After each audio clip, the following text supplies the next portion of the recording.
Bonjour. Alors aujourd'hui, on fait un petit peu de complexe et l'énoncé du jour est le suivant. Soit m et n, deux entiers naturels supérieurs ou égaux à 2. J'aurais peut-être dû mettre avec m, virgule n plus grand ou égal à 2 pour éviter de mélanger le et le supérieur ou égal. On nous demande de donner une condition nécessaire et suffisante sur n et m pour que um soit inclus dans un. Qu'est-ce que c'est que um et qu'est-ce que c'est que un? Je rappelle que la notation up, donc dans cet exercice, et souvent, désigne l'ensemble des racines pm de l'unité. Donc c'est l'ensemble des racines mième de l'unité, et l'ensemble des racines nième de l'unité. Donc vous pouvez vous donner, avant de regarder la correction, peut-être 10 à 15 minutes, ça me semble bien, et vous aurez l'énoncé, la correction détaillée de l'exo par écrit, en description de la vidéo, d'ici, bon, j'avais dit dimanche la dernière fois et je l'ai fait lundi, d'ici dimanche, lundi, voilà. Je pense que ça sera fait. Ok. Alors comment faire pour trouver une condition nécessaire et suffisante sur ces deux entiers pour que les racines mièmes soient incluses, l'ensemble des racines mièmes soit inclus dans l'ensemble des racines mièmes? Donc au début, on cherche, on essaye de tâtonner, on se dit quelles conditions ça peut amener sur n et m. Ça veut dire quoi, inclus dans un, déjà? Ça veut dire que tout élément de appartient à un. Mais c'est quoi les éléments de c'est quoi les racines mièmes de l'unité? Et ça, il faut savoir les exprimer, les racines mièmes, et les racines pm en général. Il faut savoir les exprimer, il faut savoir que ce sont les i de k pi sur m, avec k qui se balade entre 0 et m-1. Donc je rappelle que up, je vais le rappeler ici, c'est l'ensemble des i de k pi divisé par p, donc toujours dans l'exposant de l'exponentielle, avec p qui se balade entre, avec qu'est-ce que je raconte, avec k, pardon, qui se balade entre 0 et p-1. Donc bien sûr, certains diront avec k appartenant à z, c'est vrai aussi, mais k appartenant à z, il y aura des répétitions. Pour les avoir toutes sans aucune répétition, on fait parcourir à k l'ensemble des entiers de 0 à p-1. Donc ça veut dire quoi que m soit inclus dans un? Ça voudra dire que quel que soit k appartenant du coup à 0, à l'ensemble des entiers entre 0 et m-1, eh bien, la racine mième en question, donc i de k pi sur m, appartient à un. Mais ça veut dire quoi appartenir à un? Ça veut dire que élevé à la puissance n, ça doit faire 1. C'est censé être toute racine mième, donc tout nombre qui s'écrit comme ça, doit être aussi une racine nième. Donc élevé à la puissance n, ça doit faire 1. Ok.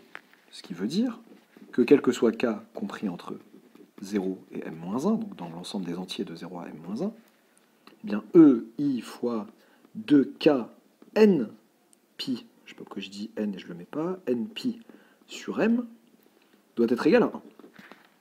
Ok. Donc moi, personnellement, quand j'arrive là, je me dis, qu'est-ce que ça peut vouloir dire sur n et m? Et je me dis, peut-être que j'abandonne le raisonnement par équivalence. Qu'est-ce que ça implique? Si j'arrive à trouver une condition nécessaire pour que cela soit vrai, je vais trouver ma condition nécessaire, et ensuite je vais faire le chemin inverse, réciproquement, prouver que l'autre sens est vrai, que c'est aussi une condition suffisante. Autrement dit, dire que pour tout cas entre 0 et m-1, j'ai ça qui est vrai, ça me permet d'utiliser n'importe quel cas entre 0 et m-1 et d'écrire cette égalité.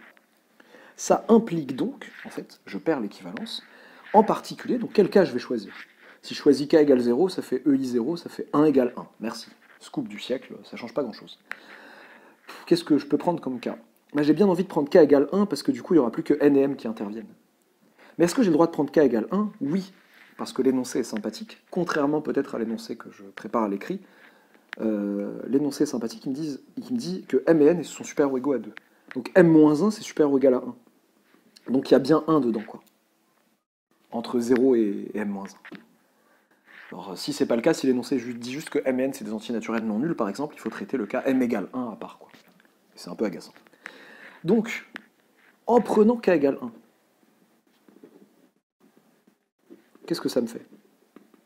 Ça me fait que ei 2 n pi sur m égale 1. Ça veut dire quoi, ça? Qu'est-ce que ça veut dire ei 2 n pi sur m égale 1? On n'oublie pas que là, j'ai mis une implication. Donc d'accord, j'ai beau raisonner après par équivalence, ça reste, ça implique ça. Donc, UM inclus dans UN va impliquer du coup que... Donc qu'est-ce que ça veut dire EI? EI θ égale 1, ça veut dire quoi? Il faut se rappeler que ça ne veut pas forcément dire θ égale 0, ça veut dire que θ est un multiple de 2π. Ça veut dire que 2nπ sur m est un multiple de 2π, ce qui se note appartient à 2πz. C'est-à-dire qu'il existe un grand K, je vais l'appeler grand K pour éviter la confusion avec les petits K qui sont là, appartenant à Z, tel que, eh bien, 2nπ sur m soit égal à 2πk. Ce qui équivaut donc à dire qu'il existe un K appartenant à Z, tel que, donc si 2nπ sur m égale 2πk, je simplifie par 2π des deux côtés, n sur m égale k. Il existe un entier, tel que n sur m donne cet entier. Ça veut dire que n est un multiple de m, ou que m divise n.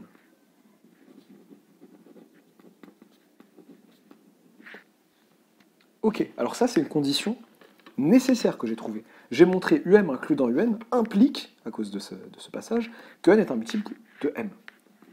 On a montré UM inclus dans UN implique que n multiple de m. Et bien qu'est-ce qu'il reste à montrer? L'autre sens. Réciproquement, si n multiple de m, si n est un multiple de m, qu'est-ce que ça veut dire? Ça veut dire qu'il existe un K appartenant à Z tel que n égale km, et du coup, je veux prouver que UM est inclus dans UN. Je veux prouver que toutes les racines m-ième de l'unité sont des racines n-ième. Donc, quel que soit K compris entre 0 et m-1, je vais calculer concrètement EI de kpi sur m à la puissance n. Qu'est-ce que ça me fait? Ça me fait EI de k pi n sur m. Oui, mais je connais n sur m, ça fait k. Ça fait EI grand K, EI de k pi de k grand K pi. Et là, j'ai quoi? J'ai EI fois un multiple de 2pi, puisque petit k et grand K sont des entiers. Et donc ça, c'est égal à 1. Donc, si toute racine m-ième élevée à la puissance n est égale à 1, ça veut dire que toute racine m-ième est racine n-ième. Donc que UM est inclus dans UN, puisque c'est vrai pour toutes les racines m-ième, pour tout k entre 0 et m-1, dans l'ensemble des entiers entre 0 et m-1. On a donc, comme condition nécessaire et suffisante, on a donc montré que UM est inclus dans UN si et seulement si m divise n. Ou, je l'ai dit, contrairement à tout à l'heure, où j'avais dit n, enfin, pas contrairement, mais formulation, la même formule, enfin, je me perds pour rien, ce qui revient au même que de dire que n est un multiple de m, voilà. Pas compliqué, des choses simples. Multiple de m. Voilà, donc l'énoncé que je prépare à l'écrit, je pense que je vais mettre m et n, deux entiers naturels non nuls, sans préciser qu'ils sont supérieurs ou égaux à 2. Donc ça ajouterait comme difficulté de penser au fait que, attention, quand j'écris je prends k égale 1 ici parce que je me le permets, il faut bien que 1 soit compris dans cet ensemble que je décris ici, ce qui n'est pas le cas lorsque petit m est égal à 1. Lorsque petit m est égal à 1, là il n'y a que 0 dans cet ensemble, mais quand petit m égale 1, racine première de l'unité, c'est assez trivial. La seule racine première de l'unité, c'est 1, quoi. C'est le seul nombre qui est élevé à la puissance 1 donne 1. Voilà, à très bientôt pour un nouvel exercice.